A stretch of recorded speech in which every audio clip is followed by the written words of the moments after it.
Addictions. Some people are addicted to gambling. Some people are addicted to a bad partner. Some people are addicted to pornography. Millions of people are addicted to drinking alcohol. Beer, wine, whiskey, spirits, cocktails, nights out.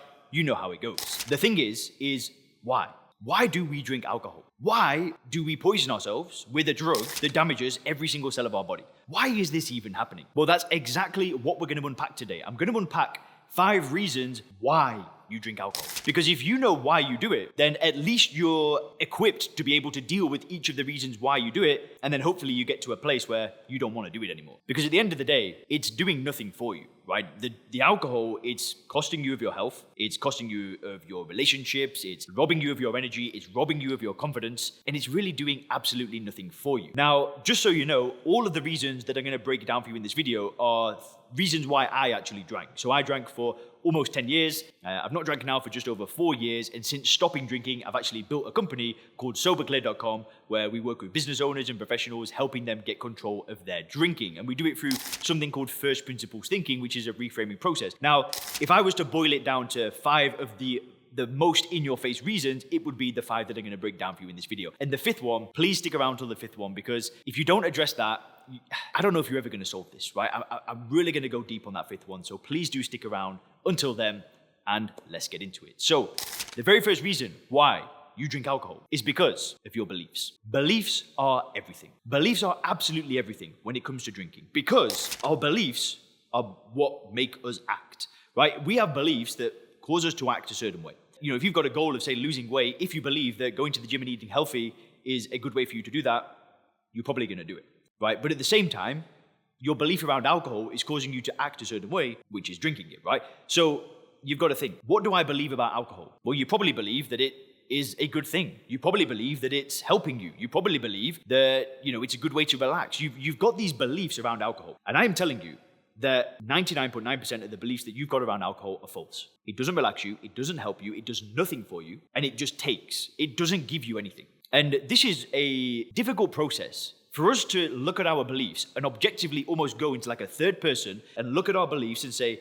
is this actually true? That is hard, because you have to basically say to yourself, maybe what I know is wrong. And most people don't want to do that. Most people they're too attached to their ego that they can't say that maybe what I know is wrong. But I'm sure you've got people like that in your life, that they create their identity and they hold on to their identity. They never grow. They stay in this very fixed mindset. But if you really want to grow, you need to change your beliefs. You need to change your worldview. You need to change your paradigm. Now, I did just make a video talking about this, and I'll put it up here about, breaking beliefs down. And I'll put the link up here. It's basically a video talking about what to do when you're stuck in life. But, the big part of that was beliefs. So I'll talk more about changing belief systems there. So if you want that, definitely click the link up here, and I'll put the link in the description as well.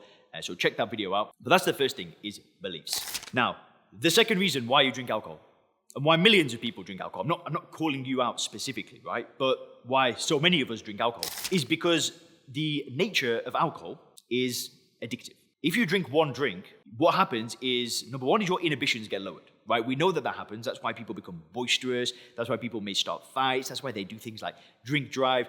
We know that it removes inhibitions. The second thing it does is it dehydrates the crap out of you. Like, you drink alcohol and you want to drink more because you're thirsty, because it's dehydrating you. And the third thing is that it is just addictive, right? You drink one, you get that spike of happiness, and you want to chase that high for as long as you can. Those 3 things mean that alcohol is just incredibly addictive, right? It's so easy for us to drink one and then another and another and another. And the problem is that most people think that that's a problem with them.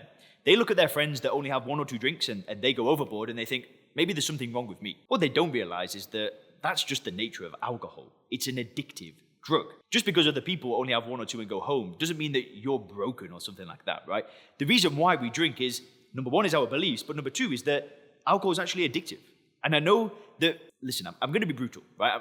I'm going to hold nothing back. Most people actually have drug addiction, even though they don't even know it, even though they won't even admit it, and even though I might have just said that, and I might have just triggered you, and you just might be like, I'm disliking this video, I'm unsubscribing to Leon, I'm not addicted to anything. And if you reacted that way, then isn't that even more confirmation that maybe I'm right? But I'm not trying to call you out. But if you know that, maybe I am addicted to a drug, then you know that the best way to get rid of any addiction is to get rid of that stuff in your life completely. So it's not a bad thing, right? As long as you can just objectively look at it and start addressing the problem, it's okay. Now, the third reason, actually, it's deep, but it's our friends and our family. What do I mean by this? My friends and family don't make me drink. Well, here's the thing. Like I said before in the first point, beliefs are everything. We have beliefs which cause us to act. And generally speaking, people believe that alcohol is a good thing. What happens is when we stop drinking alcohol, we may be at a place where we've started addressing those beliefs, right? We're in a place where we've changed our beliefs and, we're really waking up to the truth. And we make a decision to stop drinking. But then we go around our friends, we go around our family, we're not drinking, and people start saying, hey, do you not want to drink? And you're like, nah. But dude, it's my birthday. We've got to have a drink. You can imagine the scenario, right? The thing is that if you are not 100% in your beliefs, friends and family can derail you just by their beliefs, right? Just by them having these beliefs, the alcohol is a good thing, you can just easily revert back to that old version of you that does see value in alcohol. So you've got to be very, very mindful when you're around friends and family that drink alcohol. If you're able to listen to this kind of feedback that people may give you and it kind of goes in one ear and out of the other like it does for me, it's fine, right? You can be around friends and family that drink, and which is actually what I encourage all the members of the Sober Clear program to do. Be around people that drink alcohol. Don't hide in the shadows, right? But we've got to be really, really careful and really mindful of how other people react to us, and most importantly, our reaction to their reaction. Because if we start buying into the illusion again that it is a good thing, it's game over. Which leads me to the fourth reason why we drink alcohol. And I've done this so many times. It was stopping drinking and then thinking that somehow I could go back to controlling it. I could go back to moderation. This, I'm telling you, is complete nonsense. Right? There's no such thing as being able to moderate a drug. Right? I've used this example on the channel before, but I think it's so cutting, it just addresses the problem so well. I'm going to tell you again. You've got a friend or a family member that gets off a hard drug, let's say crystal meth. They go to a rehab, they clean themselves up, they get out of rehab, they're fit, they're healthy, they start a business, they're smashing life, they're killing it. And that person turns around and says, bro, sis, whoever you are, I'm just going to go back to, a couple of crack pipes, crystal meth pipes, whatever it is, at the weekend. Yeah, I'm just going to do 1 or 2. Helps me relax, hard day of work. I'm doing well now. I can just go back to moderation, what it was like when I first started. What would you do? You're going to look at that person and say, have you lost the plot? Like, are you serious? Your life is so much better without it. Why would you want to go back there? But no, this is different. This is going to be different this time. Listen, we somehow think alcohol is different because it's accepted. We know it's accepted, right? It's on the movies, it's in the media, all the people that we know drink. It's accepted, so somehow we think that we're going to be able to control alcohol, right? I'm sorry, but it's never going to happen, right? I'm sure that there are people out there that have successfully been heavy drinkers, stopped, and then reduced it tremendously, right? I know that people do that, right? But this idea that we can go back to moderation, I know that that's been a cause of so many of my relapses in the past, right? And I'm just blessed. I am so grateful that I've gone over 4 years without a drop because my life has changed in every single way, but I have no desire to even try to moderate, try to control it, because I know there's no such thing. Which leads me to the fifth and final reason why we drink. And it's trying to escape. It's trying to basically not deal with our problems head on, right? What we can often do is something bad can happen in our life, like, I don't know, we lose a client, we have a fight with somebody, we get into an argument, we crash our car, I don't know what happens, right? We can have these bad things that happen in our life. And rather than deal with the problems, it's so easy to just say, I'm just going to drink. I'll deal with this tomorrow. And we almost think that drinking addresses the problem that we're trying to solve. And that problem's always there the next day. It's always going to be there.